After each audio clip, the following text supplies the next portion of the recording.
কখন নির্বাচন হবে সেটা সম্পূর্ণ রাজনৈতিক সিদ্ধান্ত, আমাদের সিদ্ধান্ত নয়। একটা বিষয়ে সবাই জানতে আগ্রহী, কখন আমাদের সরকার বিদায় নেবে। এটার জবাব আপনাদের হাতে। কখন আপনারা আমাদেরকে বিদায় দেবেন? আমরা কেউ দেশ শাসনের মানুষ নই। আমাদের নিজ নিজ পেশায় আমরা আনন্দ পাই।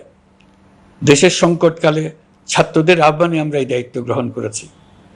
আমরা সমস্ত শক্তি দিয়ে দায়িত্ব পালন করব। আমাদের উপদেষ্টা মণ্ডলীও এই লক্ষ্যে উদ্বুদ্ধ হয়ে সবাই মিলে একটা টিম হিসেবে কাজ করে যাচ্ছি। কখন নির্বাচন হবে সেটা সম্পূর্ণ রাজনৈতিক সিদ্ধান্ত, আমাদের সিদ্ধান্ত নয়। দেশবাসীকে ঠিক করতে হবে আপনারা কখন আমাদেরকে ছেড়ে দেবেন। আমরা ছাত্রদের আহ্বানে এসেছি, তারা আমাদের প্রাথমিক নিয়োগকর্তা। দেশের আপামর জনসাধারণ আমাদের নিয়োগ সমর্থন করেছে।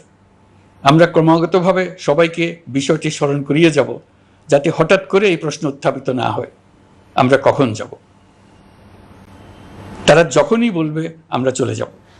আমরা সংস্কারের অংশ হিসেবে নির্বাচন কমিশনকেও সংস্কার করব। কমিশনকে যে কোনো সময় আদর্শ নির্বাচনের জন্য প্রস্তুত রাখব। আমরা বিভিন্ন সংস্কারের কাজ শুরু করেছি। দেশবাসীকে অনুরোধ করব একটা আলোচনা শুরু করতে। আমরা সর্বনিম্ন কি কি কাজ সম্পূর্ণ করে যাব, কি কি কাজ মোটামুটি করে গেলে হবে। এই আলোচনার মাধ্যমে আমরা একটা দিক নির্দেশনা পেতে পারি। তবে চূড়ান্ত সিদ্ধান্ত রাজনৈতিক সিদ্ধান্ত, সেটা রাজনৈতিক আলোচনা থেকেই আসবে।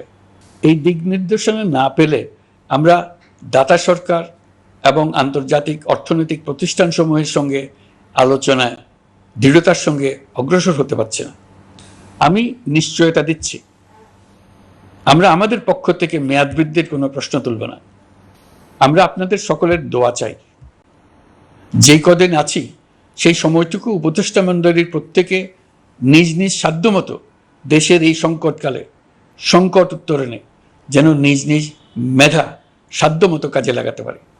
নতুন বাংলাদেশ গড়ার যে সুযোগ ছাত্র জনতার রক্তের বিনিময়ে আমরা অর্জন করলাম, আমরা আমাদের মতানৈক্যের কারণে সেটা যেন হাতছাড়া করে না ফেলে, এটা আমরা নিশ্চিত করতে চাই। এই সুযোগ এবার হারিয়ে ফেললে আমরা জাতি হিসেবে পরাজিত হয়ে যাব। শহীদ, আহত এবং জীবিত ছাত্র জনতার কাছে আমরা প্রতিজ্ঞাবদ্ধ থাকতে চাই, আমরা এই অর্জনকে কিছুতেই হারিয়ে যেতে দেব না। যে সুযোগ তারা আমাদেরকে দিয়েছে তার মাধ্যমে আমাদের দেশকে পৃথিবীর একটি শ্রদ্ধেয়, সকল দিকে দৃষ্টান্ত স্থাপনকারী দেশে পরিণত করতে আমরা শপথ নিয়েছি।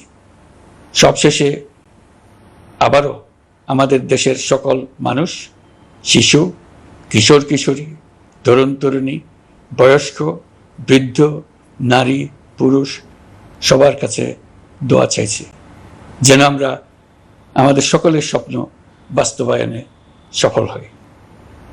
আল্লাহ আমাদের সহায় হন।